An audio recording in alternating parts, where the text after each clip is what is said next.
A very warm good morning to everyone. Welcome to day 55. A very important chapter regarding for your annual examination purpose, also for your competitive exam purpose, and highest marks carried in your second few economics. Chapter number 2, National Income Accounting. Total here 22 marks are allotted for this chapter. It's very important chapter for your annual examination purpose also, as well as competitive exam purpose also. So what is the meaning of national income accounting? Under the national income accounting, what are the concepts we have to study? Here maybe we are going to discuss like GDP, GNP, PDI, personal income, and NNP. So like this many concepts we are discuss how to calculate those particular GDP, GNP, and many other concepts. Before we have to understand what is the meaning of national income accounting, what is the meaning of GDP, what is the meaning of GNI or GNP. So we have to understand for the calculation of this GDP and GNP, what are the goods and services we are considered for the calculation, and how we are decided this is the final good, or this is the intermediate good, or this is the consumer good, or this is the capital good, on the which basis we are decided the goods. Is it clear? So one of the pioneer or modern economist, Adam Smith, is described wealth of nation. It means he said that wealth is very important for the development of economics or well-being of the people in the economy. Wealth is a matter more, but sometimes even though rich resources nations are facing many problems, and it also poor nations, for example Latin America and African, some cities they are very rich in resources, but still they are the poorest country in the world, because only one reason is they don't know how to utilize those resources in a production process. Whatever we have resources, we have to utilize in a good manner, we have to come in a picture of production process, then only it is a wealth of nation. Is it clear? Few nations they are very poor in resources, but they are rich nations because they know how to utilize those resources in a proper manner. That is called the concept of national income accounting. Here for the national income accounting, it's a year calculation. 1 year total nation income we are calculated, how much we are expend, how much we are earn the income for the domestic as well as the internal as well as the external. So that concept is called as a national income. National income is nothing but it's a 1 year total calculation or budget. So what is the expenditure and what are the revenue receipt we are receiving. So that concept is called as a national income. Under the national income, so we are considered for the calculation all final goods and services market value.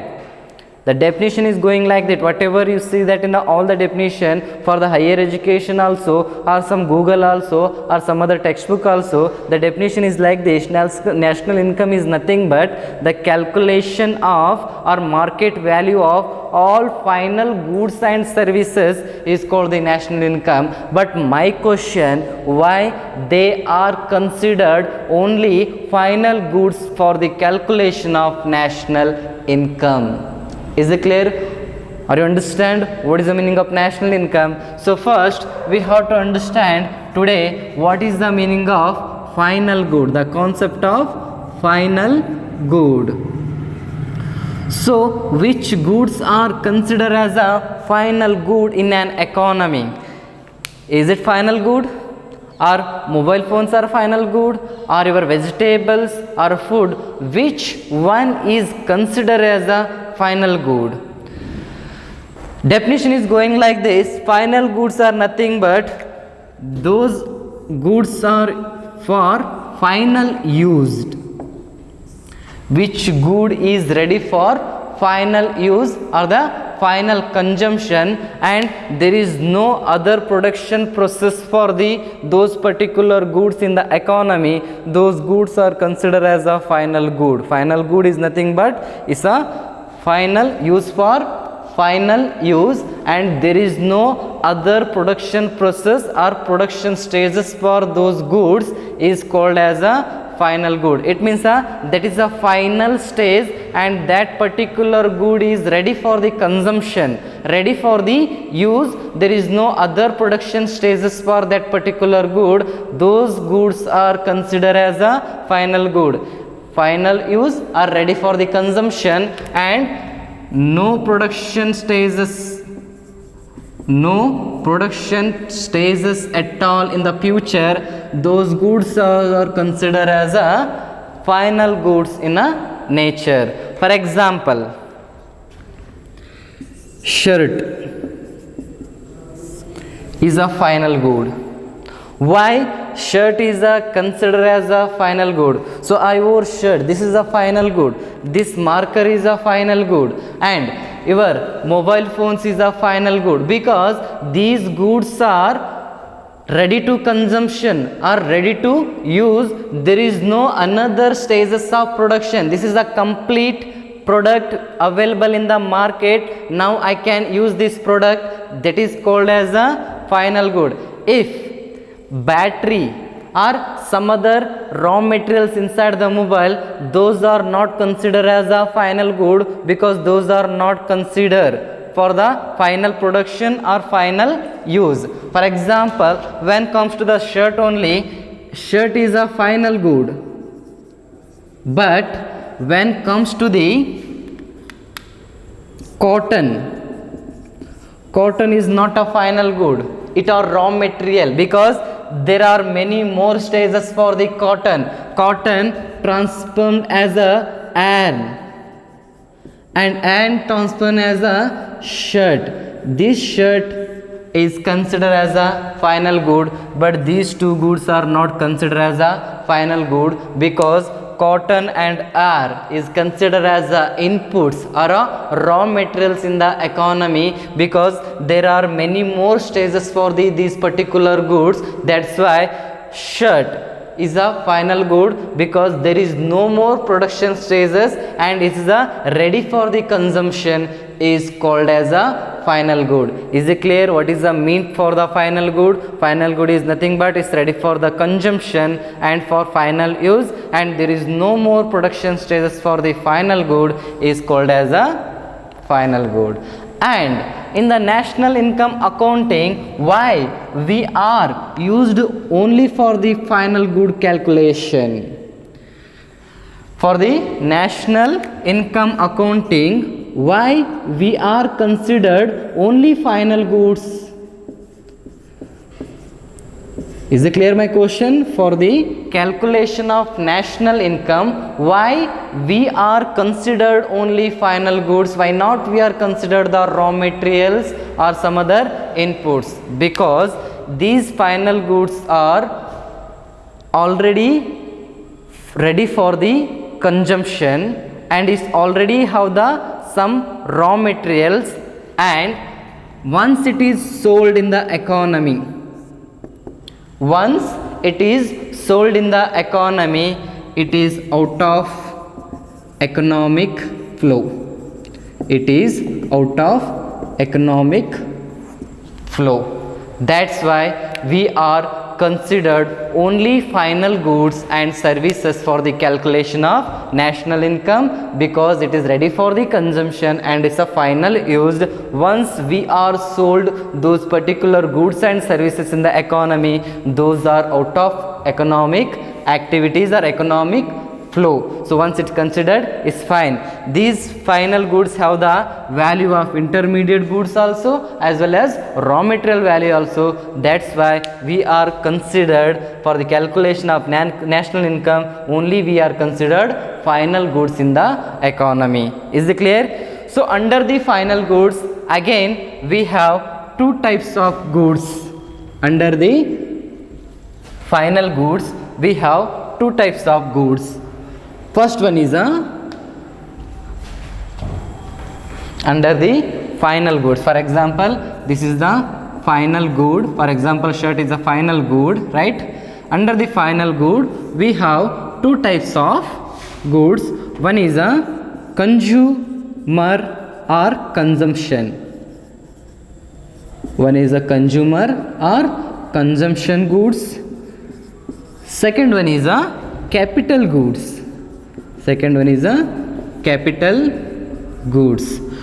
Under the final good we have concept of consumer or consumption goods, and second one is a capital goods. Now we have to understand what is the meaning of consumption or consumer goods, and second one is a capital goods. What is the meaning of consumer goods? Is it a consumer good? Your phone is a consumer good or capital good? And vegetables, food, these are consumer goods or capital goods. How we are divided? This is the consumer good and this is the capital good. Based on some characteristic, based on their uses and based on their lifetime or lifespan, we are divided. This is a consumer good and this is the capital good. For example, consumer or consumption goods like food, vegetables, and some services like doctor, teacher, lawyer. These services, these kind of goods and services are a consumer good. It means consumer goods are producing for or who are purchased ultimately for the consumption purpose, and they are meet immediate need. This is very important. These goods are meet immediate need. Immediate need. For example, for the consumption goods, food, vegetables, some services like doctor services, lawyer services, teacher services, these are considered as a consumer good because this food, vegetables, chocolate, and some services like doctors, lawyers, teachers, they are meet our immediate need, right? And they are ultimately satisfied. Our consumption is called the consumer good or consumption good. If they are asked for the 2 marks question, define consumption good or consumer good, you can write the consumption goods are meet immediate need of the consumer, or ultimately who purchased the consumer good ultimately consumed the consumption good like food, vegetables, and some services like doctor services, lawyer services, and teacher services considered as a consumption goods. It means the consumption goods services lifetime will be the very less, because the lifetime of the food will be the 1 hour, maximum 2 days. Vegetables lifetime will be the only lifespan is only 1 day or 2 day. So compared to the capital goods, the consumer or consumption good lifespan will be the very less, 1 or 2 days. These goods are destroyed. That's why I wrote here these goods are meet immediate need for the consumption. Those goods are considered as a consumer or consumption goods in a nature. Is it clear what is the meaning of consumption good? Then we have to move. Next is a capital good. What is the meaning of capital good? For example, this is mobile, iPhone or some other mobiles. These goods are considered as a capital good, and some other machines or tools like for example robot or some other big machines. These goods are considered as a capital goods because capital goods are not meet immediate need, and it will be the lifespan will be the very high, and we are using capital goods for the other goods production. Keep in your mind, we are used capital goods for other goods production. For example, if you want to produce chocolate, chocolate is a consumer good. For producing of the chocolate, you have to use some machines, right? These machines are not transformed themselves, Is it clear? Chocolate is a consumption good, but machine is a capital good. That's why I mentioned capital goods are not transformed themselves and they are producing some other goods. These called as a capital goods. Some machines or some technology or some robot, those are feasible. We can see that, and they are producing some feasible goods in the nature and they are not themselves transferred in the economy, and they have wear and tear. That is very important. Capital goods have some wear and tear. For example, your car, your bike and your laptop, after a certain point or after a certain day, these will comes to the tear and wear. Tear and wear is nothing but repair. So maybe your car engine will be maybe destroyed or poor, maybe your bike engine. So after a certain day, 1 year or 2 year, it will comes to the wear and tear. The capital goods have the wear and tear because their lifespan will be the high. It's a 10 year or a 20 year, like that they have tear and wear concept under the capital, and these capital goods are producing other goods for visible, and they themselves don't have transferred. They never be transferred. Machine like is a machine, but they are producing some other goods and visible. That concept is called as a capital goods. So when comes to the concept of lifespan, the consumer good have the very less life, but capital goods have the very high life. That's why they have the wear and tear concept in the economy.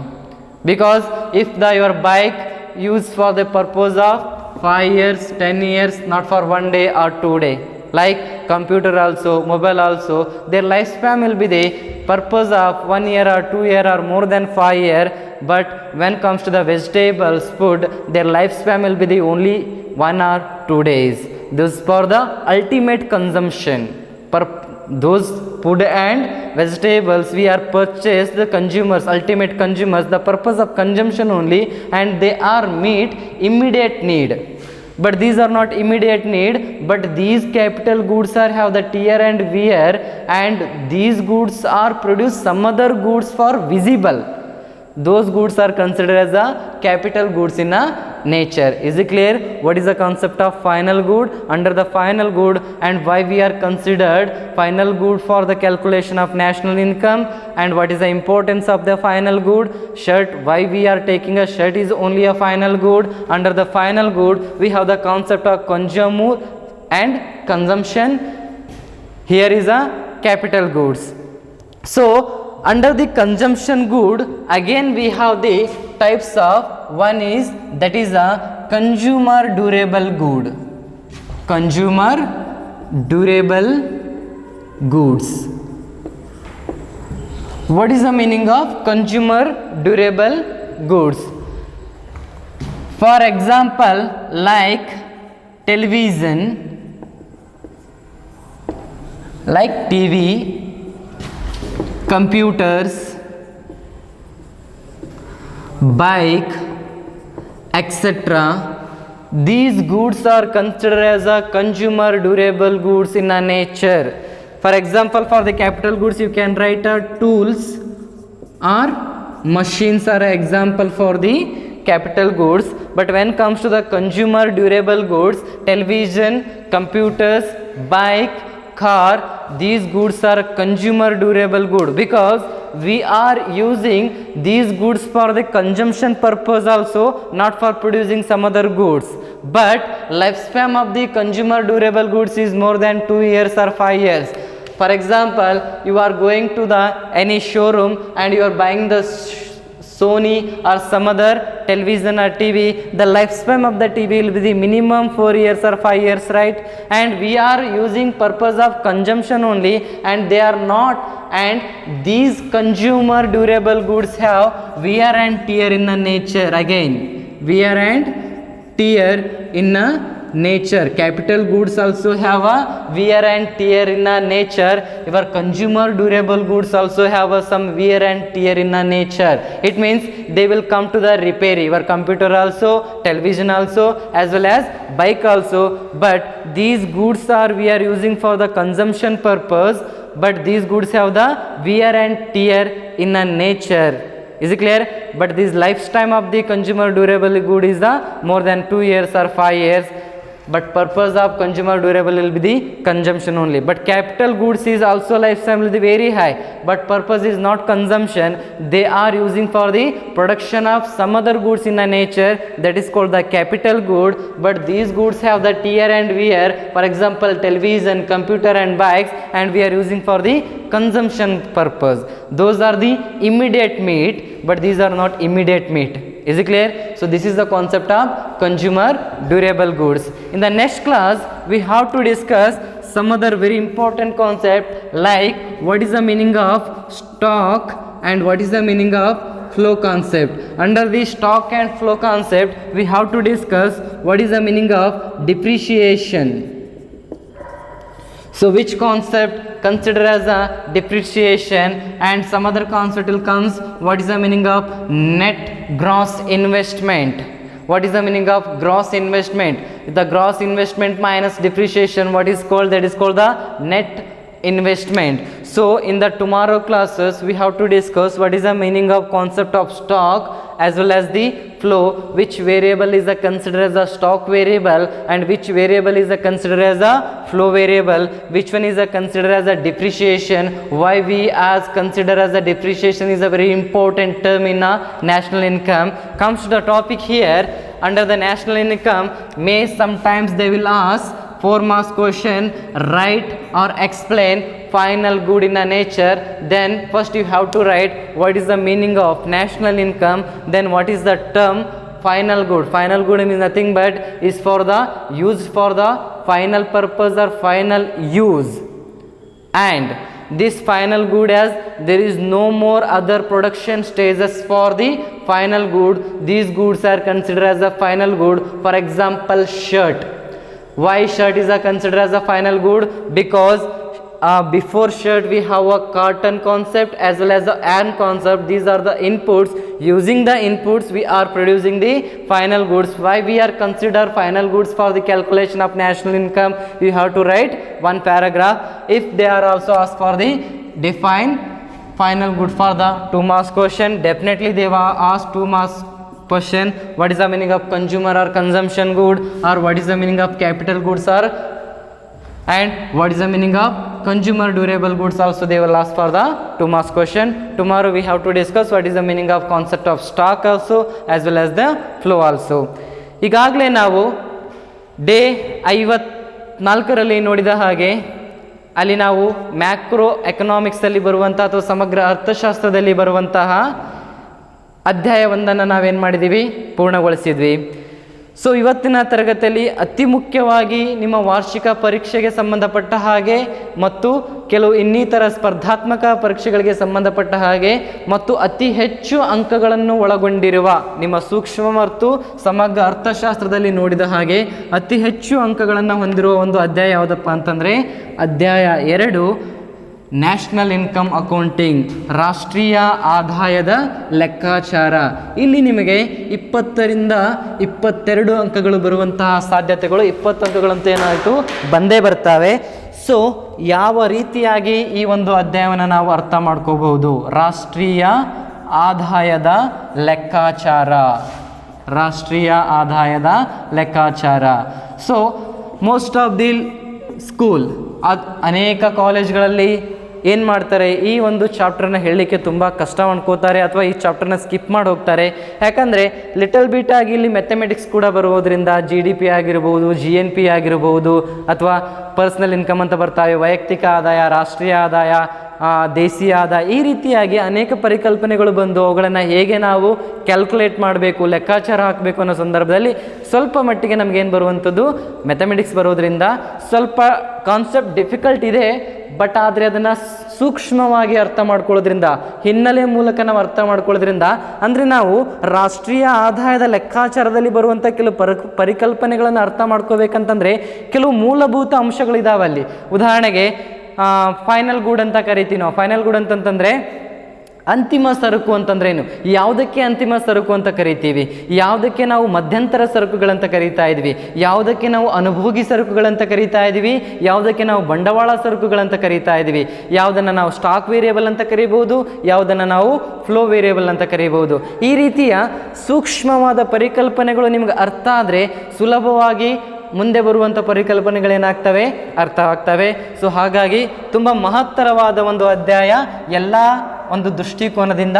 ಮೊದಲನೇದಾಗಿ ರಾಷ್ಟ್ರೀಯ ಆದಾಯ ಅಂತಂದರೆ ಏನು, ರಾಷ್ಟ್ರೀಯ ಆದಾಯವನ್ನು ನಾವು ಯಾಕೆ ಲೆಕ್ಕಾಚಾರ ಹಾಕಬೇಕು, ರಾಷ್ಟ್ರೀಯ ಆದಾಯವನ್ನು ಯಾರು ಲೆಕ್ಕಾಚಾರ ಹಾಕ್ತಾರೆ. ರಾಷ್ಟ್ರೀಯ ಆದಾಯ ಅಂತಂದರೆ ಬೇರೆ ಏನೂ ಅಲ್ಲ, ಒಂದು ರಾಷ್ಟ್ರದಲ್ಲಿ ಇರುವಂತಹ ಎಲ್ಲ ಅಂತಿಮ, ಆ ವರ್ಡ್ ತುಂಬ ಇಂಪಾರ್ಟೆಂಟು, ಮತ್ತೆ ಮತ್ತೆ ಹೇಳ್ತಾ ಇರ್ತೀನಿ ನಾನು, ಎಲ್ಲ ಅಂತಿಮ ಸರಕು ಮತ್ತು ಸೇವೆಗಳ ಒಟ್ಟು ಮೌಲ್ಯವನ್ನೇ, ಮಾರುಕಟ್ಟೆ ಮೌಲ್ಯವನ್ನೇ ನಾನು ಏನಂತ ಕರಿಬಹುದು, ರಾಷ್ಟ್ರೀಯ ಆದಾಯ ಅಂತ ಕರಿಬಹುದು. ನಿಮ್ಮ ಹೈಯರ್ ಎಜುಕೇಷನ್ಗೆ ಹೋದಾಗ ಬರುತ್ತೆ, ಫಸ್ಟ್ ಕ್ವಶನ್ ಇದು ಕೇಳ್ತಾರೆ ನಿಮಗೆ, ರಾಷ್ಟ್ರೀಯ ಆದಾಯ ಅಂತಂದ್ರೇನು ಅಂತಂದಾಗ ಒಂದು ರಾಷ್ಟ್ರದಲ್ಲಿನ ಅಥವಾ ಒಂದು ದೇಶದಲ್ಲಿನ ಎಲ್ಲ ಅಂತಿಮ ಸರಕು ಮತ್ತು ಸೇವೆಗಳ ಒಟ್ಟು ಮಾರುಕಟ್ಟೆ ಮೌಲ್ಯವನ್ನು ನಾನೇನಂತ ಕರೀತಾ ಇದ್ದೀನಿ ರೀ, ರಾಷ್ಟ್ರೀಯ ಆದಾಯ ಅಂತ ಕರೀತಾ ಇದ್ದೀನಿ. ಇವಾಗ ಇಲ್ಲಿ ಕ್ವಶನ್ ಬರುತ್ತೆ, ಸರ್ ಯಾಕೆ ನಾವು ಅಂತಿಮ ಸರಕು ಮತ್ತು ಸೇವೆಗಳನ್ನೇ ರಾಷ್ಟ್ರೀಯ ಆದಾಯದ ಲೆಕ್ಕಾಚಾರಕ್ಕೆ ತಗೋಬೇಕು, ಯಾಕೆ ಮಧ್ಯಂತರ ಸರಕುಗಳನ್ನು ನಾವು ತಗೋಬಾರ್ದು, ಯಾಕೆ ನಾವು ಅನುಭೋಗಿಯ ಸರಕುಗಳನ್ನು ತಗೋಬಾರ್ದು, ಯಾಕೆ ನಾವು ಬಂಡವಾಳ ಸರಕುಗಳನ್ನು ತಗೋಬಾರ್ದು, ಯಾಕೆ ಇದರ ಮಾರುಕಟ್ಟೆ ಮೌಲ್ಯವನ್ನು ಯಾಕೆ ನಾವು ತಗೋಬೇಕು. ಒಂದು ವೇಳೆ ನಾವು ಅಂತಿಮ ಸರಕು ಮತ್ತು ಸೇವೆಗಳ ಮೌಲ್ಯವನ್ನು ತೆಗೆದುಕೊಳ್ಳದೆ ಹೋದರೆ ನಮ್ಮ ರಾಷ್ಟ್ರೀಯ ಆದಾಯ ಏನಾಗುತ್ತೆ.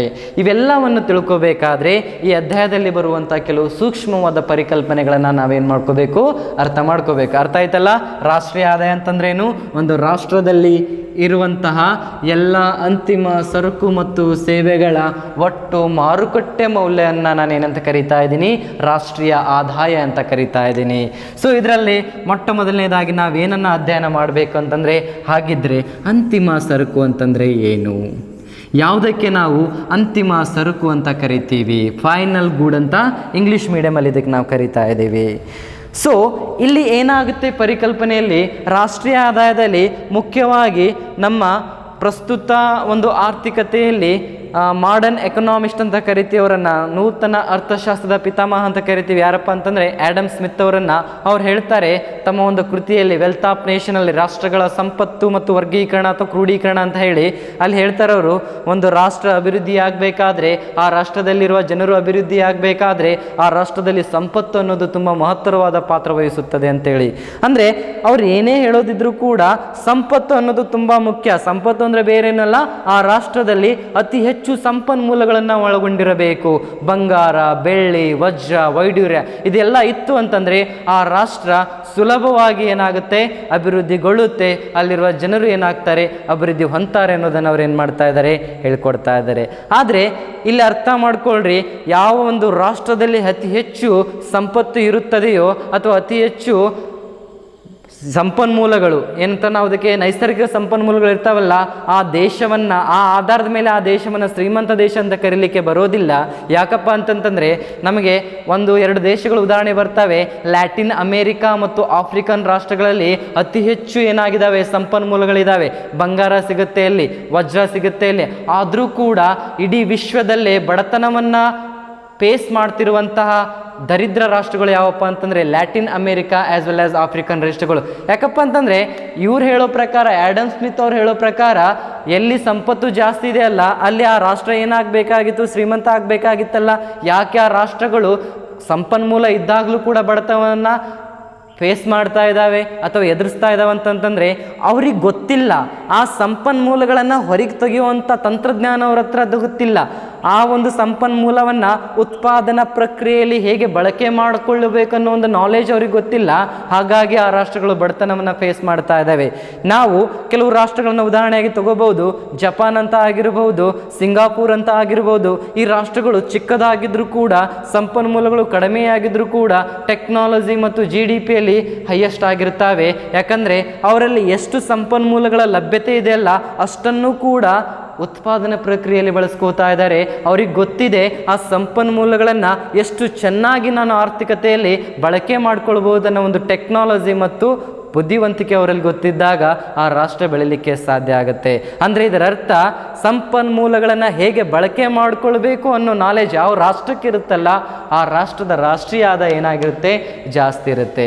ಹಾಗಿದ್ರೆ ಆ ಸಂಪನ್ಮೂಲಗಳನ್ನು ಯೂಸ್ ಮಾಡ್ಕೊಳ್ಳೋದು ಗೊತ್ತಾಗಬೇಕಂತಂದರೆ ನಮಗೇನು ಗೊತ್ತಾಗಬೇಕು, ಯಾವುದು ಅಂತಿಮ ಸರಕು, ಯಾವುದು ಮಧ್ಯಂತರ ಸರಕು. ಸೊ ಇಲ್ಲಿ ಅಂತಿಮ ಸರಕಿನ ಕಾನ್ಸೆಪ್ಟನ್ನು ನಿಮಗೆ ಎಕ್ಸಾಮ್ಗೆ ಸಮ್ಟೈಮ್ಸ್ ಇದನ್ನು 4 ಮಾರ್ಕ್ಸಿಗೆ ಕೇಳಿಬಿಡ್ತಾರೆ. ಅಂತಿಮ ಸರಕನ್ನು ಕುರಿತು ಟಿಪ್ಪಣಿ ಬರೆಯಿರಿ ಅಂತ ಹೇಳಿ. ಆ ಸಂದರ್ಭದಲ್ಲಿ ಅದನ್ನು ಹೇಗೆ ಬರಿಬೇಕು ಅಥವಾ ಅದನ್ನೇ 2 ಅಂಕಕ್ಕೆ ಕೇಳಿದಾಗ ಯಾವ ರೀತಿ ಬರೀಬೇಕು. ಅಂತಿಮ ಸರಕು ಅಂದರೆ ಬೇರೆ ಏನೂ ಅಲ್ಲ, ಯಾವ ಒಂದು ಸರಕು ಅನುಭೋಗಕ್ಕೆ ಸಿದ್ಧವಾಗಿದೆಯೋ, ಅರ್ಥ ಮಾಡ್ಕೊಳ್ರಿ, ಒಂದೇ ಡೆಫಿನಿಷನ್ನು.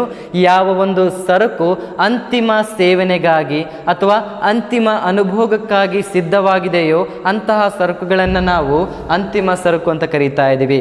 ಮತ್ತು ಆ ಸರಕುಗಳಿಗೆ ಬೇರೆ ಉತ್ಪಾದನಾ ಹಂತಗಳು ಇರುವುದಿಲ್ಲ, ಅದೇ ಕೊನೆಯ ಹಂತ ಆಗಿರುತ್ತೆ. ಅಂತಹ ಸರಕುಗಳನ್ನು ನಾವೇನಂತ ಕರಿತಾ ಇದ್ದೀವಿ, ಅಂತಿಮ ಸರಕು ಅಂತ ಕರಿತಾ ಇದ್ದೀವಿ. ಒಂದು ಸಾರಿ ಡೆಫಿನಿಷನ್ನ ರಿಪೀಟ್ ಮಾಡ್ತಾ ಇದ್ದೀನಿ.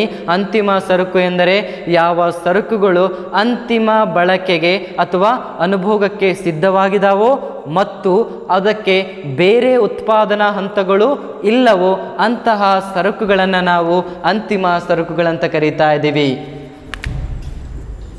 ಅಂತಿಮ ಅನುಭೋಗಕ್ಕೆ ಸಿದ್ಧವಾಗಿರುವ ಸರಕುಗಳು ಜೊತೆಗೆ ಏನಾಗಿರಬೇಕು, ಉತ್ಪಾದನಾ ಹಂತಗಳು ಇರುವುದಿಲ್ಲ, ಬೇರೆ ಯಾವುದೇ ಉತ್ಪಾದನಾ ಹಂತಗಳು ಇರುವುದಿಲ್ಲ. ಅಂತಹ ಸರಕುಗಳನ್ನು ನಾನು ಏನಂತ ಕರೀಬಹುದು, ಅಂತಿಮ ಸರಕುಗಳಂತ ಕರೀಬಹುದು. ಹಾಗಿದ್ರೆ ನನ್ನ ಪ್ರಶ್ನೆ ಇವಾಗ, ಯಾವುದು ಅಂತಿಮ ಸರಕು? ಇದು ಅಂತಿಮ ಸರಕ, ಮೊಬೈಲ್ ಫೋನ್ ಅಂತಿಮ ಸರಕ, ಅಥವಾ ನಾನು ಹಾಕ್ಕೊಂಡಿರೋ ಶರ್ಟ್ ಅಂತಿಮ ಸರಕ? ಯಾವುದನ್ನು ನಾನು ಅಂತಿಮ ಸರಕು ಅಂತ ಕರೀಬಹುದು? ಇಲ್ಲಿ ಪ್ರಶ್ನೆ ಬರುತ್ತೆ ನನಗೆ. ಫಾರ್ ಎಕ್ಸಾಂಪಲ್ ಕಾಟನ್ ಅಂತಂದರೆ ಕನ್ನಡದಲ್ಲಿ ನಾವೇನಂತ ಕರಿತೀವಿ, ಅದಕ್ಕೆ ಹತ್ತಿ ಅಂತ ಕರಿತೀವಿ. ಹಾಗಿದ್ರೆ ಹತ್ತಿಯನ್ನು ನಾನು ಅಂತಿಮ ಸರಕು ಅಂತ ಕರೀಬಹುದಾ? ನೀವು ಹತ್ತಿಯನ್ನು ಅಂತಿಮ ಸರಕು ಅಂತ ಕರಿತೀನಿ ಅನ್ನೋದಾದರೆ ಕಾನ್ಸೆಪ್ಟನ್ನು ನೀವು ಕರೆಕ್ಟಾಗಿ ಅರ್ಥ ಮಾಡ್ಕೊಂಡಿಲ್ಲ ಅನ್ನೋದನ್ನು ನೀವೇನು ಮಾಡ್ಕೋಬೇಕು, ಮನವರಿಕೆ ಮಾಡ್ಕೋಬೇಕು. ಸರ್ ಒಂದು ನಿಮಿಷ ಕಟ್ ಮಾಡಿರಿ, sorry for the disturbance. So ಯಾಕೆ ನಾನು ಹತ್ತಿಯನ್ನೇ ಅಂತಿಮ ಸರಕಾಗಿ ತಗೊಳ್ಳಿಕೊಳ್ಳಿಕ್ಕೆ ಆಗೋದಿಲ್ಲಪ್ಪ ಅಂತಂತಂದರೆ, ಯಾಕಂತಂದರೆ ನೀವು ಒಂದು ವೇಳೆ ಹತ್ತಿಯನ್ನೇ ಸರಕು ಅಂತ ಕರೆದ್ರಿ, ಅಂತಿಮ ಸರಕು ಅಂತ ಕರೆದ್ರೆ ನಿಮಗೆ ಪರಿಕಲ್ಪನೆ ಅರ್ಥ ಆಗಿಲ್ಲ ಅಂತ ಅರ್ಥ. ಯಾಕಂತಂದರೆ ಹತ್ತಿ ಅನ್ನೋದು ಒಂದು ರಾ ಮೆಟೀರಿಯಲ್, ಮಧ್ಯಂತರ ಸರಕು. ಈ ಹತ್ತಿ ಹೋಗಿ ಏನಾಗುತ್ತೆ, ನನಗೆ ದಾರ ಆಗುತ್ತೆ. ಅರ್ಥ ಆಯ್ತಾ? ಈ ದಾರ ಹೋಗಿ ಮುಂದೇನಾಗುತ್ತೆ, ಶರ್ಟ್ ಆಗುವಂಥದ್ದು. ಅಂದರೆ ನನಗೆ ಈ ಹತ್ತಿಯನ್ನು ತಗೊಂಡು ಉಟ್ಕೊಳ್ಳಿಕ್ಕಾಗೋದಿಲ್ಲ, ಈ ದಾರವನ್ನು ತೆಗೆದುಕೊಂಡು ಉಟ್ಕೊಳ್ಳಿಕ್ಕಾಗೋದಿಲ್ಲ. ಏನನ್ನು ಉಟ್ಕೊಳ್ಬೋದು ನಾನು, ಅಂತಿಮವಾಗಿ ಅನುಭೋಗಕ್ಕೆ ಸಿದ್ಧವಾಗಿರಬೇಕು. ಅಂತಿಮವಾಗಿ ಅನುಭೋಗಕ್ಕೆ ಯಾವುದು ಸಿದ್ಧವಿಲ್ಲ, ಹತ್ತಿ ಸಿದ್ಧವಿಲ್ಲ, ದಾರ ಕೂಡ ಸಿದ್ಧವಿಲ್ಲ. ಅಂತಿಮ ಅನುಭೋಗಕ್ಕೆ ಸಿದ್ಧವಾಗಿರುವ ಹಂತ ಯಾವುದು, ಶರ್ಟ್. ಮತ್ತು ಈ ಉತ್ಪಾದನಾ ಹಂತಗಳು ಇರುವುದಿಲ್ಲ. ಶರ್ಟ್ನ ಮುಂದೆ ಯಾವುದೇ ಉತ್ಪಾದನಾ ಹಂತಗಳು ಇಲ್ಲ, ಅದೇ ಫೈನಲ್ಲು. ಹಾಗಾಗಿ ನಾನು ಶರ್ಟನ್ನು ಅಂತಿಮ ಸರಕು ಅಂತ ಕರಿಬೇಕಾಗುತ್ತೆ. ಹತ್ತಿ ಮತ್ತು ಧಾನ್ಯವನ್ನು ಅಥವಾ ದಾರವನ್ನು ನಾನು ಅಂತಿಮ ಸರಕು ಅಂತ ಕರೀಲಿಕ್ಕೆ ಆಗೋದಿಲ್ಲ. ಯಾಕಂತಂದರೆ ಅಂತಿಮ ಬಳಕೆಗೆ ಸಿದ್ಧವಾಗಿ ನಿಂತ್ಕೊಂಡಿಲ್ಲ, ಜೊತೆಗೆ ಇನ್ನೂ ಅನೇಕ ಉತ್ಪಾದನಾ ಹಂತಗಳು ಅವುಗಳಿಗೆ ಇರೋದ್ರಿಂದ ಅದನ್ನು ನಾನು ಅಂತಿಮ ಸರಕು ಅಂತ ಕರೀಲಿಕ್ಕೆ ಆಗೋದಿಲ್ಲ. ಅದೇ ರೀತಿಯಾಗಿ ಕಬ್ಬು ಏನಾಗುತ್ತೆ, ಶುಗರ್ ಆಗುತ್ತೆ. ಶುಗರು ಮತ್ತು ಮುಂದೆ ಟೀ ಮಾಡಲಿಕ್ಕೋ ಕಾಫಿ ಮಾಡಲಿಕ್ಕೋ ಜಾಮೂನ್ ಮಾಡಲಿಕ್ಕೆ ಏನಾಗುತ್ತೆ, ಯೂಸ್ ಆಗುತ್ತೆ. ಅಂದರೆ ನಾವು ಸಕ್ಕರೆಯನ್ನು ಅಂತಿಮ ಸರಕು ಅಂತ ಕರಿಬಹುದು, ಆದರೆ ಕಬ್ಬನ್ನು ಅಂತಿಮ ಸರಕು ಅಂತ ಕರೀಲಿಕ್ಕೆ ನನ್ನ ಕೈಲಿ ಆಗೋದಿಲ್ಲ. ಯಾಕಂದರೆ ಅದಕ್ಕೆ ಇನ್ನೂ ಅನೇಕ ಉತ್ಪಾದನಾ ಹಂತಗಳಿದ್ದಾವೆ ಮತ್ತು ಅದು ಅಂತಿಮ ಬಳಕೆಗೆ ಸಿದ್ಧವಾಗಿ ನಿಂತ್ಕೊಂಡಿರುವುದಿಲ್ಲ. ಅಂತಹ ಸರಕುಗಳನ್ನು ನಾವು ಮಧ್ಯಂತರ ಸರಕು ಅಂತ ಕರಿಬೇಕಾಗುತ್ತೆ. ಆದರೆ ಯಾವುದು ಅಂತಿಮ ಬಳಕೆಗೆ ಸಿದ್ಧವಾಗಿ ನಿಂತ್ಕೊಂಡಿದೆಯೋ ಮತ್ತು ಉತ್ಪಾದನಾ ಹಂತಗಳು ಇರುವುದಿಲ್ಲವೋ ಅಂತಹ ಸರಕುಗಳನ್ನು ನಾನು ಅಂತಿಮ ಸರಕುಗಳಂತ ಕರಿತಾ ಇದ್ದೀನಿ. ಇದ್ದೀನಿ. ಅರ್ಥ ಆಯ್ತಲ್ಲ ಕಾನ್ಸೆಪ್ಟು ಅಂತಿಮ ಸರಕು ಅಂತಂದ್ರೆ ಏನು? ಇಲ್ಲಿ ಇನ್ನೊಂದು ಪರಿಕಲ್ಪನೆ ಬರುತ್ತೆ, ಯಾಕೆ ಅಂತಿಮ ಸರಕುಗಳನ್ನೇ ನಾವು ರಾಷ್ಟ್ರೀಯ ಆದಾಯದ ಲೆಕ್ಕಾಚಾರಕ್ಕೆ ತೆಗೆದುಕೊಳ್ಳಬೇಕು ಅಂತ ಪರಿಕಲ್ಪನೆ ಬಂದಾಗ ಏನು ಬರುತ್ತೆಪ್ಪ ಅಂತಂದರೆ, ಒಂದು ವೇಳೆ ಅಂತಿಮ ಸರಕುಗಳನ್ನು ನಾನು ರಾಷ್ಟ್ರೀಯ ಆದಾಯದ ಲೆಕ್ಕಾಚಾರಕ್ಕೆ ತೆಗೆದುಕೊಳ್ಳಿಲ್ಲ ಅಂತಂತಂದರೆ ಅಲ್ಲಿ ದ್ವಿಗುಣ ಡಬಲ್ ಕೌಂಟಿಂಗ್ ಅಂತ ಕರಿತೀವಿ, ದ್ವಿಗುಣ ಕೌಂಟಿಂಗಲ್ಲಿ ಬರಲಿಕ್ಕೆ ಸಾಧ್ಯ ಆಗುತ್ತೆ. ಯಾಕಂತಂದರೆ ಅಂತಿಮ ಸರಕುಗಳನ್ನು ರಾಷ್ಟ್ರೀಯ ಆದಾಯದ ಲೆಕ್ಕಾಚಾರಗಳಲ್ಲಿ ಯಾಕೆ ತೆಗೆದುಕೊಳ್ತೀವಿ ಅಂತಂದರೆ ಇದಕ್ಕೆ ಮುಂದೆ ಇನ್ಯಾವುದೇ ಉತ್ಪಾದನಾ ಹಂತಗಳು ಇರುವುದಿಲ್ಲ ಮತ್ತು ಅದು ಅನುಭೋಗಕ್ಕೆ ಸಿದ್ಧವಾಗಿ ನಿಂತ್ಕೊಂಡಿರುತ್ತೆ. ಹಾಗಾಗಿ ಅಂತಹ ಸರಕುಗಳ ಲೆಕ್ಕಾಚಾರವನ್ನು ತೆಗೆದುಕೊಳ್ಬೇಕು. ಯಾಕಂದರೆ ಹತ್ತಿಯ ಲೆಕ್ಕಾಚಾರ 10 ರೂಪಾಯಿ ಆಯಿತು, ದಾರದ ಲೆಕ್ಕಾಚಾರ 15 ರೂಪಾಯಿ ಆಯಿತು, ಶರ್ಟು 10 + 15 25 ಅಂತೇಳಿ ಲೆಕ್ಕಾಚಾರ ತಗೋಬೇಕು ನಾನು ರಾಷ್ಟ್ರೀಯ ಆದಾಯದಲ್ಲಿ. ಇಲ್ಲಿ 10 ತಗೊಂಡೆ, 15 ತಗೊಂಡೆ, ಅಲ್ಲಿ ಮತ್ತು 25 ತಗೊಂಡೆ ಅಂತಂತಂದರೆ ಇದು ಎಷ್ಟಾಗುತ್ತೆ? 50 ಆಗುವಂಥದ್ದು. ಸೊ ಡಬಲ್ ಕೌಂಟಿಂಗ್ ಆಗಿಬಿಡ್ತು. ಅಂದರೆ ಮತ್ತೆ ರಿಪೀಟಾಗಿ ಏನು ಮಾಡ್ತಾ ಇದ್ದೀವಿ ನಾವು? ಹತ್ತಿ ಮತ್ತು ದಾರದ ಪರಿಕಲ್ಪನೆ ತಗೊಳ್ತಾ ಇದ್ದೀವಿ. ಹಾಗಾಗಿ ನಾವು ಇವುಗಳನ್ನು ರಾಷ್ಟ್ರೀಯ ಲೆಕ್ಕಾಚಾರದಲ್ಲಿ ತೆಗೆದುಕೊಳ್ಳೋದಿಲ್ಲ. ಯಾಕಂತಂದರೆ ಇವುಗಳ ಮೌಲ್ಯ ಈಗಾಗಲೇ ಯಾವುದರಲ್ಲಿ ಇರುತ್ತೆ? ಶರ್ಟಲ್ಲಿ ಇರೋದ್ರಿಂದ ಅಂತಿಮ ಸರಕುಗಳನ್ನು ಮಾತ್ರ ನಾನು ರಾಷ್ಟ್ರೀಯ ಆದಾಯದ ಲೆಕ್ಕಾಚಾರದ ತಗೊಳ್ಳಿಕ್ಕೆ ಕಾರಣ ದ್ವಿಗುಣ ಸಮಸ್ಯೆ ಅಂತ ಬರುತ್ತೆ, ಡಬಲ್ ಕೌಂಟಿಂಗ್ ಅಂತಂತ. ಅಂದರೆ ಎರಡೆರಡು ಸಾರಿ ಅದೇ ವಸ್ತು ಏನಾಗುತ್ತೆ ರಾಷ್ಟ್ರೀಯ ಲೆಕ್ಕಾಚಾರದಲ್ಲಿ ಬರುತ್ತೆ, ಅದಕ್ಕೆ ದ್ವಿಗುಣ ಸಮಸ್ಯೆ ಅಂತ ಕರೀತೆ. ಇದನ್ನು ಹೋಗಿಸ್ಬೇಕು ಅಂತಲೇ ನಾವು ರಾಷ್ಟ್ರೀಯ ಆದಾಯದ ಲೆಕ್ಕಾಚಾರದಲ್ಲಿ ಕೇವಲ ಅಂತಿಮ ಸರಕುಗಳ ಪರಿಕಲ್ಪನೆಯನ್ನು ನಾವೇನು ಮಾಡ್ತಾ ಇದ್ದೀವಿ? ತೆಗೆದುಕೊಳ್ತಾ ಇದ್ದೀವಿ. ಈ ಒಂದು ಪರಿಕಲ್ಪನೆ ಏನಂತ ಕರಿತಾ ಇದ್ದೀವಿ ನಾವು? ಅಂತಿಮ ಸರಕು. ಇಲ್ಲಿ ಮೊದಲು ಅಂತಿಮ ಸರಕನ್ನೇ 4 ಅಂಕದ ಕೇಳಿದಾಗ ರಾಷ್ಟ್ರೀಯ ಆದಾಯ ಅಂತಂದ್ರೆ ಏನು, ಅಂತಿಮ ಸರಕು ಅಂತಂದ್ರೆ ಏನು? ಉದಾಹರಣೆಗೆ ಶರ್ಟ್ ಆಗಿರಬಹುದು, ಸಕ್ಕರೆ ಆಗಿರುವಂಥದ್ದು, ಅಥವಾ ಇನ್ನುಳಿದ ಮೊಬೈಲ್ ಫೋನ್ ಆಗಿರುವಂಥದ್ದು, ಇವೆಲ್ಲವೂ ಕೂಡ ಅಂತಿಮ ಸರಕುಗಳು, ಅಂತಿಮ ಬಳಕೆಗೆ ಸಿದ್ಧವಾಗಿ ನಿಂತ್ಕೊಂಡಿದ್ದಾವೆ. ಅಲ್ಲಿ ಉದಾಹರಣೆ ತಗೋಬೇಕು. ಯಾಕೆ ಹತ್ತಿ, ದಾರ, ಶರ್ಟ್ ಅಂತ ಈ ಥರ ಒಂದು ಉದಾಹರಣೆ ತಗೊಂಡು ಯಾಕೆ ಅಂತಿಮ ಸರಕುಗಳನ್ನೇ ರಾಷ್ಟ್ರೀಯ ಆದಾಯದಲ್ಲಿ ಲೆಕ್ಕಾಚಾರ ಅಂತ ತಗೋತಾ ಇದೀವಿ ಅಂತಂದರೆ ದ್ವಿಗುಣ ಸಮಸ್ಯೆಯನ್ನು ಹೋಗಿಸ್ಲಿಕ್ಕೆ, ಡಬಲ್ ಕೌಂಟಿಂಗನ್ನು ಹೋಗಿಸ್ಲಿಕ್ಕೆ. ಅಂದರೆ ಮತ್ತೆ ಅದು ಕ್ಯಾಲ್ಕುಲೇಷನಲ್ಲಿ ಬರಬಾರ್ದು. ಯಾಕಂದರೆ ಅಂತಿಮ ಸರಕುಗಳ ಮೌಲ್ಯ ಮತ್ತು ಉತ್ಪಾದನಾ ಹಂತಗಳು ಸ್ಟಾಪ್ ಆಗಿರೋದ್ರಿಂದ ಅವುಗಳನ್ನೇ ನಾವೇನು ಮಾಡ್ತೀವಿ? ಲೆಕ್ಕಾಚಾರಕ್ಕೆ ತೆಗೆದುಕೊಳ್ತೀವಿ. ಇದಾದಮೇಲೆ ನಮಗೆ ಅಂತಿಮ ಸರಕಿನಲ್ಲಿ 2 ರೀತಿಯ ಸರಕುಗಳು ಬರ್ತವೆ, 2 ರೀತಿಯ ವಿಧಗಳು ಬರ್ತವೆ. ಯಾವುದಪ್ಪ ಅಂತಂತಂದರೆ ಮೊದಲೇದಾಗಿ ಅಂತಿಮ ಸರಕಲ್ಲಿ ನಮಗೆ 2 ವಿಧಗಳು ಬರ್ತವೆ. ಫಸ್ಟ್ ಒನ್ ಈಸ್ ಅಂತಿಮ ಸರಕಲ್ಲಿ 2 ವಿಧಗಳು ನಮಗೆ ಬರ್ತವೆ. ಮುಖ್ಯವಾಗಿ ಮೊದಲೇದಾಗಿ ಅನುಭೋಗಿ ಸರಕುಗಳು, ಅನುಭೋಗಿ ಸರಕುಗಳು. ಎರಡನೇದಾಗಿ ಬರುವಂಥದ್ದು ನನಗೆ ಬಂಡವಾಳ ಸರಕುಗಳು. ಯಾವ ಸರಕುಗಳನ್ನು ನಾನು ಅನುಭೋಗಿ ಸರಕುಗಳಂತ ಕರಿತಾ ಇದ್ದೀನಿ, ಯಾವ ಸರಕುಗಳನ್ನು ನಾನು ಬಂಡವಾಳ ಸರಕುಗಳಂತ ಕರಿತಾ ಇದ್ದೀನಿ. ಸೊ ಇದನ್ನು ಕೂಡ 2 ಅಂಕದ ಪ್ರಶ್ನೆಯನ್ನು ಸಪ್ರೇಟಾಗಿ ಅನುಭೋಗಿ ಸರಕು ಅಂದ್ರೇನು ಅಥವಾ ಬಂಡವಾಳ ಸರಕು ಅಂದ್ರೇನು ಅಂತ ಕೇಳಬಹುದು ಅವರು. ಇಲ್ಲಿ ಅನುಭೋಗಿ ಸರಕುಗಳ ಪರಿಕಲ್ಪನೆಯನ್ನು ಓದುವಂಥ ಸಂದರ್ಭದಲ್ಲಿ ಕೆಲವು ಸರಕುಗಳನ್ನು ಅನುಭೋಗಿ ಸರಕುಗಳಂತ ಕರಿತಾ ಇದ್ದೀನಿ. ಫಾರ್ ಎಕ್ಸಾಂಪಲ್, ಈ ಮಾರ್ಕರನ್ನು ಅನುಭೋಗಿ ಸರಕು ಅಂತ ಕರೀಲಿಕ್ಕೆ ಆಗೋದಿಲ್ಲ, ಆ ಮೊಬೈಲ್ ಫೋನನ್ನು ಅನುಭೋಗಿ ಸರಕು ಅಂತ ಕರೀಲಿಕ್ಕೆ ಆಗೋದಿಲ್ಲ, ಶರ್ಟು, ಪ್ಯಾಂಟು ಇವುಗಳನ್ನು ನಾನು ಅನುಭೋಗಿ ಸರಕು ಅಂತ ಕರೀಬಹುದು, ಆಹಾರವನ್ನು ಅನುಭೋಗಿ ಸರಕು ಅಂತ ಕರೀಬಹುದು, ಅಥವಾ ತರಕಾರಿಗಳನ್ನು ಅನುಭೋಗಿ ಸರಕು ಅಂತ ಕರೀಬಹುದು, ಅಥವಾ ಕೆಲವು ಸೇವೆಗಳಾದಂಥ ಡಾಕ್ಟರ್ ಸೇವೆ ಆಗಿರ್ಬೋದು, ಲಾಯರ್ ಸೇವೆ ಆಗಿರ್ಬೋದು, ಅಥವಾ ಶಿಕ್ಷಕರ ಸೇವೆ, ಇವುಗಳನ್ನು ನಾನು ಅನುಭೋಗಿ ಸರಕು ಅಂತ ಕರೀಬೇಕು. ಯಾವ ಸರಕುಗಳು ಆ ಒಬ್ಬ ಅನುಭೋಗಿಯ ಬಯಕೆಗಳನ್ನು ತಕ್ಷಣವೇ ಈಡೇರಿಸುತ್ತವೆಯೋ, ನನಗೆ ಹಸುವಾದಾಗ ನಾನು ಏನು ತಿಂತೀನಿ? ಆಹಾರವನ್ನು ತಿಂತೀನಿ. ನನಗೆ ಬೇಕಾದಂಥ ಬಯಕೆ ಅನ್ನ ತಕ್ಷಣವೇ ಏನು ಮಾಡ್ತವೆ? ಇಮಿಡಿಯೇಟ್ ನೀಡ್ ಅಂತ ಕರಿತೀವಿ. ಯಾವ ಸರಕುಗಳು ಅನುಭೋಗಿಯ ಬಯಕೆಗಳನ್ನು ತಕ್ಷಣವೇ ಈಡೇರಿಸುತ್ತವೆಯೋ, ಉದಾಹರಣೆಗೆ ಆಹಾರ ಆಗಿರುವಂಥದ್ದು, ತರಕಾರಿ ಆಗಿರುವಂಥದ್ದು, ಡಾಕ್ಟರ್ ಸೇವೆ, ಇಂಜಿನಿಯರ್ ಸೇವೆ, ಇವೆಲ್ಲವೂ ಕೂಡ ಯಾವ ಸರಕುಗಳು? ಅನುಭೋಗಿ ಸರಕುಗಳು. ಮತ್ತು ಇವುಗಳ ಲೈಫ್ ಸ್ಪ್ಯಾಮ್ ಅಂತ ಕರಿತೀವಿ. ಅವುಗಳ ಜೀವನ ಏನಾಗಿರುತ್ತೆ? ತುಂಬ ಕಡಿಮೆ ಆಗಿರುತ್ತೆ. ತರಕಾರಿಗಳನ್ನು ಫ್ರಿಜ್ಜಲ್ಲಿಟ್ಟರು ಕೂಡ ಮಿನಿಮಮ್ ಆಗಿ 2 ರಿಂದ 3 ದಿವಸ ಅಷ್ಟೇ ನಾನು ಏನು ಮಾಡ್ಬೋದು? ಅವುಗಳನ್ನು ಬಳಕೆ ಮಾಡಬಹುದು. ಅಥವಾ ಇನ್ನು ಕೆಲವು ಸರಕುಗಳು ಆಗಿರ್ಬೋದು, ಅವುಗಳನ್ನು ಯಾವುದರ ಉದ್ದೇಶಕ್ಕಾಗಿ ನಾನು ಬಳಕೆ ಮಾಡ್ತಾ ಇದ್ದೀನಿ? ಅನುಭೋಗದ ಉದ್ದೇಶಕ್ಕಾಗಿ. ಯಾವ ಸರಕುಗಳನ್ನು ಅನುಭೋಗದ ಉದ್ದೇಶಕ್ಕಾಗಿ ಅನುಭೋಗಿಗಳು ಬಳಸುತ್ತಿದ್ದಾರೆಯೋ, ಉದಾಹರಣೆಗೆ ಆಹಾರ, ಬಟ್ಟೆ ಮತ್ತು ತರಕಾರಿಗಳು, ಇವುಗಳೆಲ್ಲವೂ ಕೂಡ ಯಾವ ಸರಕುಗಳು? ಅನುಭೋಗಿ ಸರಕುಗಳು. ಉದಾಹರಣೆಗೆ ಯಾವುದ್ರಿ? ಆಹಾರ, ಬಟ್ಟೆ ಮತ್ತು ತರಕಾರಿಗಳು ಆಗಿರಬಹುದು. ಕೆಲವು ಸೇವೆಗಳಾದ ಶಿಕ್ಷಕರ ಸೇವೆ ಆಗಿರಬಹುದು, ಡಾಕ್ಟರ್ ಸೇವೆ ಆಗಿರಬಹುದು, ವಕೀಲರಾಗಿರ್ಬೋದು, ಇವೆಲ್ಲವೂ ಕೂಡ ಯಾವ ಸರಕುಗಳು? ಅನುಭೋಗಿ ಸರಕುಗಳು. ಯಾಕಂದರೆ ಇವು ಅನುಭೋಗಿಯ ಅನುಭೋಗಕ್ಕೆ ಸಿದ್ಧವಾಗಿರುವಂತಹ ಸರಕುಗಳು. ಅನುಭೋಗಿಗೆ ಅನುಭೋಗಿಯ ಬಯಕೆಗಳನ್ನು ತಕ್ಷಣವೇ ಈಡೇರಿಸುವಂತಹ ಸರಕುಗಳು ಯಾವಾಗಿರ್ತವೆ? ಅನುಭೋಗಿ ಸರಕುಗಳಾಗಿರ್ತವೆ. ಉದಾಹರಣೆಗೆ ಆಹಾರ, ಬಟ್ಟೆ, ತರಕಾರಿ, ಶಿಕ್ಷಕ, ಡಾಕ್ಟರ್, ವಕೀಲರು ಇವರೆಲ್ಲರನ್ನೂ ಕೂಡ ನಾನೇನಂತ ಕರೀಬಹುದಾಗಿದೆ? ಅನುಭೋಗಿ ಸರಕುಗಳಂತ ಕರೀಬಹುದಾಗಿದೆ. ಅದೇ ರೀತಿಯಾಗಿ ನಮಗೆ ನೆಕ್ಸ್ಟ್ ಬರುವಂತಹ ಸರಕುಗಳು ಯಾವುದು? ಬಂಡವಾಳ ಸರಕುಗಳು. ಇವುಗಳು ಜಾಸ್ತಿ ಅಂದರೆ 2 ರಿಂದ 3 ದಿವಸ ಇವ ಜೀವನದಲ್ಲಿ ಇರುವಂಥದ್ದು. ಯಾಕಂದರೆ ನೀವು ಯಾವುದೋ ಒಂದು ರೊಟ್ಟಿ ತಯಾರು ಮಾಡಿದ್ರಿ, ಚಪಾತಿ ತಯಾರು ಮಾಡಿದ್ರಿ, ಅನ್ನ ತಯಾರು ಮಾಡಿದ್ರಿ ಅಂತಂದರೆ ವರ್ಷಾನುಗಟ್ಟಲೆ ಇಡ್ಲಿಕ್ಕೆ ಆಗೋದಿಲ್ಲ ರೀ. ಅದನ್ನು 1 ದಿವಸ ಇಡ್ಬೋದು, 2 ದಿವಸ ಇಡ್ಬೋದು ಮ್ಯಾಕ್ಸಿಮಮ್. ಏನೇ ನಾವು ಅದಕ್ಕೆ ಕೇರ್ ಮಾಡಿದರೂ ಕೂಡ ಅವುಗಳನ್ನು ನಾವು ಅನುಭೋಗಿ ಸರಕುಗಳಂತ ಕರಿತಾ ಇದ್ದೀವಿ. ಆದರೆ ಬಂಡವಾಳ ಸರಕುಗಳ ಹಾಗಲ್ಲ. ಇವಕ್ಕೆ ಬಂಡವಾಳ ಸರಕುಗಳು ಏನಾಗ್ತವೆ? ಅನುಭೋಗದ ಉದ್ದೇಶದ ಜೊತೆಗೆ ಇವು ಬೇರೆ ಸರಕುಗಳ ಉತ್ಪಾದನೆಗೆ ತಯಾರಾಗುವಂಥದ್ದು. ಇಲ್ಲಿ ಬೇರೆ ಯಾವುದೇ ಸರಕು ಉತ್ಪಾದನೆ ಆಗೋದಿಲ್ಲ. ಬಟ್ ಬಂಡವಾಳ ಸರಕು ಏನಾಗುತ್ತೆ? ಬಂಡವಾಳ ಸರಕುಗಳು ಬೇರೆ ಸರಕುಗಳ ಉತ್ಪಾದನೆಗೆ ಏನಾಗುವಂಥದ್ದು? ಅನುಕೂಲವಾಗುವಂಥದ್ದು. ಬೇರೆ ಸರಕುಗಳು ಉತ್ಪಾದನೆಯನ್ನು ಮಾಡ್ತವೆ ಬಂಡವಾಳ ಸರಕುಗಳು. ಫಾರ್ ಎಕ್ಸಾಂಪಲ್ಲು, ನಾನು ಚಾಕ್ಲೇಟನ್ನು ತಯಾರು ಮಾಡಬೇಕಾಗಿದೆ ಅಥವಾ ಬಿಸ್ಕಿಟನ್ನು ತಯಾರು ಮಾಡಬೇಕಾದಂತಂದರೆ ಇವುಗಳನ್ನು ತಯಾರು ಮಾಡಲಿಕ್ಕೆ ನನಗೆ ಯಂತ್ರಗಳು ಇರ್ತವೆ, ಮಷಿನ್ಸ್ ಇರ್ತವೆ.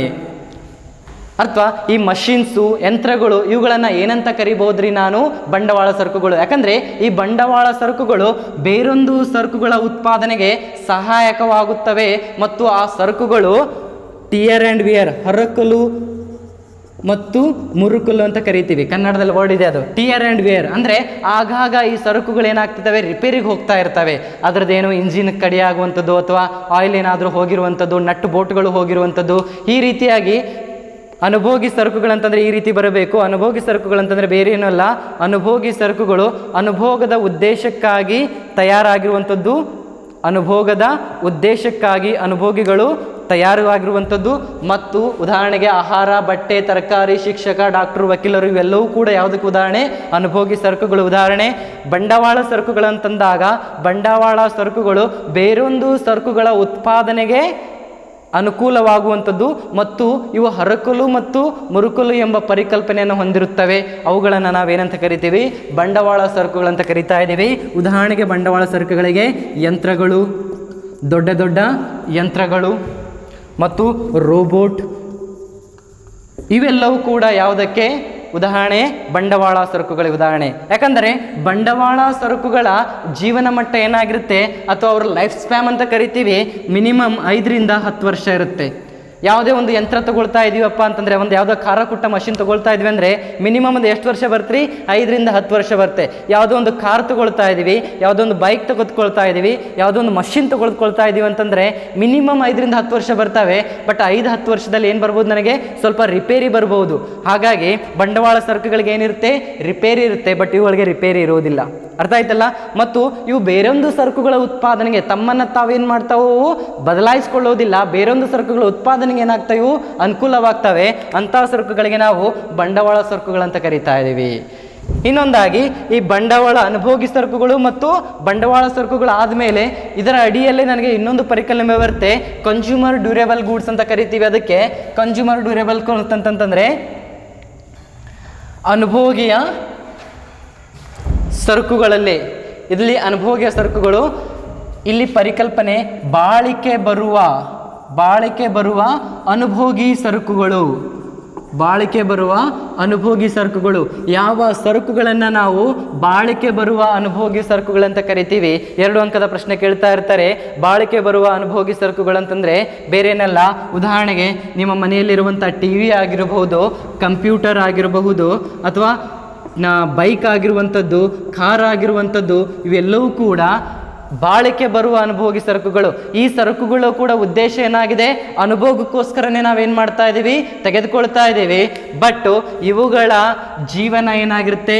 ಮಿನಿಮಮ್ 2 ರಿಂದ 5 ವರ್ಷ ಇರುವಂಥದ್ದು. ಯಾವುದೋ ಒಂದು TV ಶೋರೂಮ್ಗೆ ಹೋಗ್ತೀರಾ, ಯಾವುದೋ ಒಂದು ಬೈಕ್ ಶೋರೂಮ್ಗೆ ಹೋಗ್ತೀರಾ, ಅಲ್ಲಿ ಹೋದಾಗ TV ತೊಗೊಂಡಾಗ ಅದು ನಾಳೆನೇ ಕೆಟ್ಟು ಹೋಗೋದಿಲ್ಲ, ನಾಳೆನೇ ಮುಗಿದು ಹೋಗೋದಿಲ್ಲ. ಮಿನಿಮಮ್ ಒಂದು 3 ರಿಂದ 5 ವರ್ಷ ಅವುಗಳ ಬಾಳಿಕೆ ಬರುವಂಥದ್ದು. ಅಂತಹ ಸರಕುಗಳಿಗೆ ನಾವು ಬಾಳಿಕೆ ಬರುವ ಸರಕುಗಳಂತ ಕರಿತಾ ಇದ್ದೀವಿ. ಈ ಸರಕುಗಳಿಗೂ ಕೂಡ ಟಿಯರ್ ಆ್ಯಂಡ್ ವೇರ್ ಇರುತ್ತೆ. ಹರಕಲು ಮತ್ತು ಮುರುಕಲು ಅಂತ ಕರಿತೀವಿ. ಅಂದರೆ ಆಗಾಗ ಈ ಸರಕುಗಳು ಕೂಡ ಏನು ಬರ್ತವೆ, ರಿಪೇರಿಗೆ ಬರ್ತಾ ಇರ್ತವೆ, ಅವುಗಳನ್ನು ರಿಪೇರ್ ಮಾಡ್ತಾ ಇರ್ತೀವಿ.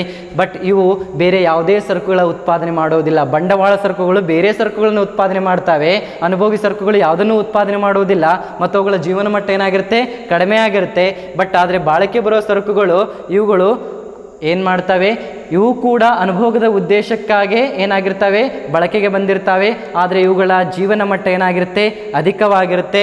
ಉದಾಹರಣೆಗೆ ಟಿ ವಿ ಆಗಿರ್ಬೋದು, ಕಂಪ್ಯೂಟರ್ ಆಗಿರ್ಬೋದು, ಬೈಕ್ ಆಗಿರ್ಬೋದು ಮತ್ತು ಕಾರ್ ಆಗಿರ್ಬೋದು, ಇವುಗಳನ್ನು ನಾವೇನಂತ ಕರಿಬೋದು, ಬಾಳಿಕೆ ಬರುವ ಸರಕುಗಳಂತ ಕರಿಬೋದು. ಅರ್ಥ ಆಯ್ತಲ್ಲ?